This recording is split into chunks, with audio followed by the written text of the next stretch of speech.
I did find something that looks exactly like what we're going through right now. And that is the 2018-2019 bottom. If you look at what happened in 2018 when Bitcoin fell down incredibly down to about $3,000, then it started coming back up. And I have told you guys this before. When we come up from a bottom, it's not an instantaneous V-shaped recovery. Sometimes you have to wait. You wait and wait and wait and wait. You had to wait 4 months from 2018, December 2018 to 2019 before Bitcoin broke out of 4,000, and then it never looked back. But it was stuck between 3,000 and 4,000 for 4 or 5 months. And people were giving up hope. But how many people would love to go back to 2018 and 2019 and buy some cheap Bitcoin and Ethereum and everything else back then, right? Of course, everyone would.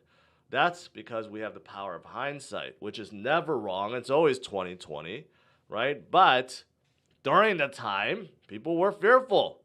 They didn't believe. They thought Bitcoin's going to fall to 1,000, right? But that's looking like what's happening right now. We did fall to 17,000. We're up to 23,000. It seems like Bitcoin's not moving, right? We're kind of stuck there. But what's next could be incredibly awesome. And that could be right around the corner. So that's what I'm looking forward to. And the similarities are very, very... It's uncanny, really, if you look at the similarities. But anyways, just want to start out with that. Our current path versus previous bottom looking incredibly similar. But also, there's many others, including Bloomberg. Mike McGlone. He's a big Bitcoin bull. He's a senior commodity strategist. And he believes Bitcoin is incredibly oversold. He looks at a lot of different things, but the one thing that he's pointing out right now is the 100 weekly moving average, not the 200-day weekly moving average. This is a 100-week moving average. And he believes Bitcoin, after hitting it, makes it incredibly, incredibly oversold. And Bitcoin has not seen this many times in its history. So that's also very, very positive and very bullish. Of course, there's other things. I showed this on a thumbnail from Plan B. Just looking at pure basic indicator like RSI, measuring how oversold Bitcoin is. It's oversold. It's oversold just like previous bottoms, right? And it's coming up from the bottom. That's the good thing. So we do see that reversal too. So there's a lot of stuff, right, that's still showing Bitcoin is on its way, and we're seeing it right now, obviously, and we're seeing the entire market cap come up, and that is fantastic. And not only that, we still have some great news worldwide. We have a director of the Central Bank of Brazil that talks about Bitcoin in a very positive way, and we know that Brazil is one of the large countries that's looking at embracing Bitcoin. So from a world adoption, still growing. Little bit at a time. Little bit at a time. And these are fantastic, fantastic news or outlook or forecast for the best asset we now have, and that is Bitcoin. As for Bitcoin and an entire space overall, you're seeing a ton of Bitcoin still flowing out of the exchanges, right? Just yesterday, about 200,000. I don't know. That's a lot. No, that's actually way more than that. That's millions. No, 200,000. No, yeah, 200,000.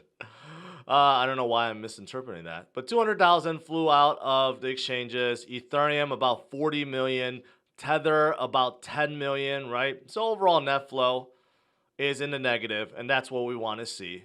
The more negative it is, that means the more that are coming out of the exchanges, more is being spent, or more is being deposited into cold storage, which is, of course, very, very hot right now, as it should be. Cold storage and learning how to secure your own crypto is very, very important, right? So Don't skip out on learning how to secure your own crypto. Don't. What else is there? Dogecoin. Elon is still talking about Dogecoin. I don't know if it pumped up because of Elon. Not really. But Elon did another interview recently, and he was asked about Doge, why he loves Doge so much, why Doge at all. And to quote him, I'm mainly supporting Doge, frankly, because I think Doge has the memes and dogs, and it seems to have a sense of humor and doesn't take it himself too seriously. I think actually, weirdly, even though Doge was designed to be like this ridiculous joke currency, but the actual total transactional throughput capability of Doge is much higher than Bitcoin. Interesting. Well, that is true. There's nothing wrong with that statement in terms of its transactional throughput is higher if you discount the Lightning Network. Now, if you plug in a Lightning Network, then it's not even close, right? But by itself, yeah, because Dogecoin is a fork of Litecoin, and Litecoin is a fork of Bitcoin. So technically speaking, they're a little bit more advanced. They were programmed that way, right? Except the two people that started Dogecoin, they didn't believe in it at all, and they actually sold off all of their own invention, which could be seen as one of the most, I don't know, to put it lightly, one of the most regrettable moments in crypto history. All right, so there's that. Of course, the number of people holding Bitcoin still skyrocketing. Nothing has changed there. Addresses holding 0.1 coins. 0.1, which is still a lot if you think about it. That means you have over $2,300 worth of Bitcoin, right? And again, a lot of people can't even afford to put that much into Bitcoin. To even have any left over to put in Bitcoin is very, very hard for many, many, many individuals around the world. So even having 0.1 Bitcoin is somewhat of an accomplishment. And of course, that number keeps going up and up and up, and it's just not stopping. A new all-time high at 3.7, almost 3.8 million right there, right? So obviously, a lot of people are still getting in, not just the holders, but new people are coming in. That is why there's more and more addresses being formed, and why there's so many that, that continue to put in 0.1 Bitcoin, and that's why we're going all-time high. If you are new to the space and you're looking to buy your very first Bitcoin, Ethereum, or any other crypto, head over to CryptosRus.com and click on Best Crypto Exchanges. This will give you a list of all the major exchanges out there to choose from.